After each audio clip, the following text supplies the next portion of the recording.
Lebih 3 bulan berlalu, perang di Ukraina belum juga mereda. Rusia terus melancarkan gempuran ke berbagai wilayah di Ukraina. Di pihak lain, Ukraina tidak punya pilihan kecuali melancarkan perlawanan demi mempertahankan wilayahnya. Berbagai infrastruktur pun hancur dan warga sipil Ukraina harus menanggung dampak gempuran militer Rusia. Harapan tercapainya kesepakatan bagi penyelesaian damai sempat mengemuka saat perwakilan kedua negara bertemu di Belarusia. Namun pertemuan itu gagal mencapai titik temu yang sayangnya tidak pernah terdengar lagi gaungnya. Sebaliknya, atas nama solidaritas, banyak negara justru memperpanjang perang dan penderitaan rakyat Ukraina dengan mengirimkan bantuan senjata dengan dalih untuk mengimbangi kekuatan militer Rusia.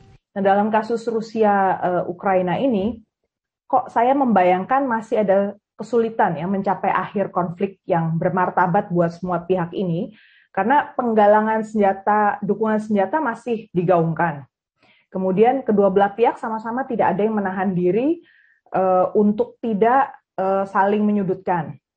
Kemudian yang ketiga, belum ada ruang untuk menyelesaikan masalah tanpa perlu ada yang diharapkan sebagai pihak yang kalah.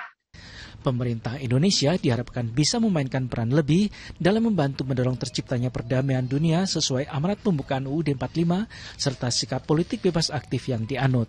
Kami dari Foreign Policy Community of Indonesia ya sebagai ormas hubungan internasional yang terbesar di Indonesia meminta agar Indonesia seharusnya lebih galak terhadap Rusia. Gitu. Jangan ada kesan karena teman ya hubungan baik selama ini Rusia kan strategic partner Indonesia mitra strategis. Jadi kita sungkan untuk mengatakan kamu itu salah tuh masuk Ukraina, gitu. Kamu itu merugikan semua orang gitu ya. Karena kalau tradisi bebas aktif kan dengan teman pun kita harus berani kritis. Perang Rusia-Ukraina juga berdampak pada ekonomi dunia dengan terganggunya perdagangan internasional.